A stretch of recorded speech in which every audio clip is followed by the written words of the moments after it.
Coucou et bienvenue dans cette nouvelle vidéo. Aujourd'hui, je vais vous replonger en enfance. Peut-être que vous le savez déjà, mais derrière les contes des frères Grimm ou encore de Disney se cachent des histoires très sombres. Dans cette vidéo, nous allons parler de deux contes célèbres, Blanche-Neige et La Belle et la Bête. Ces deux contes sont particuliers parce qu'ils ont été inspirés de personnes qui ont réellement existé et qui ont eu une vie loin d'être un conte de fées.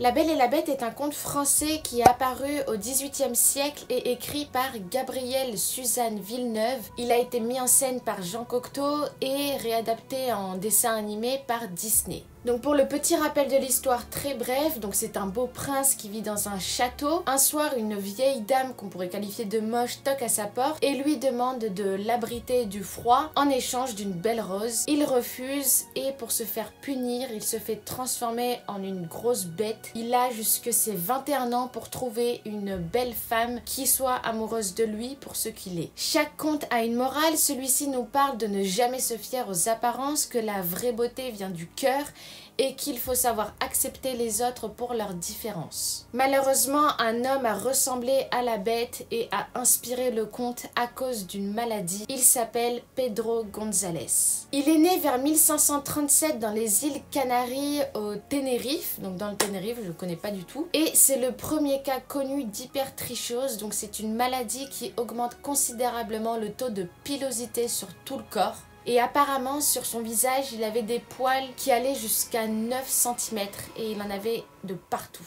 Toute sa vie a été construite par rapport à cette maladie. À l'âge de 10 ans, il a été offert au roi Henri II de France. Il devient son protecteur et reçoit une excellente éducation par les précepteurs royaux, donc Pierre d'Anne, Jacques Amyot et Robert Estienne. Il est appelé le sauvage du roi et va devenir l'un des lettrés les plus fréquentés de Paris. Ensuite, Pedro se marie à une belle femme qui s'appelle Catherine Raffelin et qui a inspiré le personnage de la Belle, notamment pour cette belle robe jaune. Le couple aura 7 enfants et certains hériteront de la maladie de leur père. Lorsque Pedro meurt en 1618, son décès n'est pas enregistré par l'église car elle le considère comme un animal. Et enfin, parlons de Blanche-Neige. Donc Blanche-Neige, c'est l'un des contes les plus célèbres des frères Grimm datant du 19e siècle. Le personnage de Blanche-Neige a été inspiré par une femme qui a malheureusement été assassinée et les soupçons étaient tournés vers la belle-mère.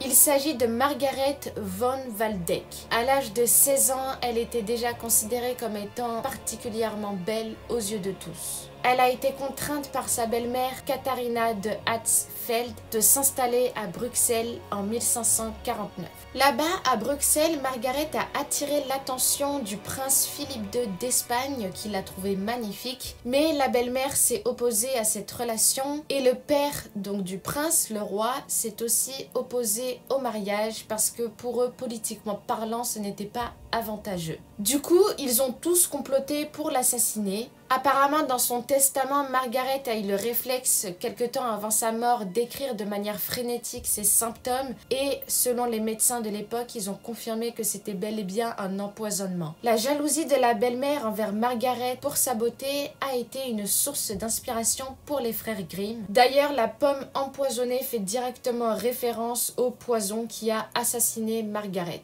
Un détail troublant aussi est que Margaret a grandi à Bad Wildungen, où son frère était propriétaire d'une mine de cuivre où beaucoup d'enfants y travaillaient, sauf qu'ils travaillaient dans des conditions horribles, donc ils étaient maigres, ils étaient petits, et les gens du village ou de la ville à cette époque les appelaient les nains. Voilà, c'est la fin de cette vidéo, j'espère que tu l'as trouvée intéressante et que ça t'a permis de mieux comprendre le récit de La Belle et la Bête et Blanche-Neige. Donc c'est assez triste effectivement, même si c'est des contes pour enfants, souvent on se rend compte que la réalité derrière ces contes n'est pas toute joyeuse. D'ailleurs, je ferai peut-être une vidéo pour expliquer les vraies histoires de La Petite Sirène, Hansel et Gretel, Pinocchio ou encore d'autres contes parce que je trouve ça assez fascinant. N'hésite pas à mettre un pouce, un commentaire, à t'abonner, à faire tout ce que tu veux pour me donner du soutien. Et voilà, à la prochaine. Passe une bonne soirée, une bonne nuit, une belle journée et à bientôt. Salut!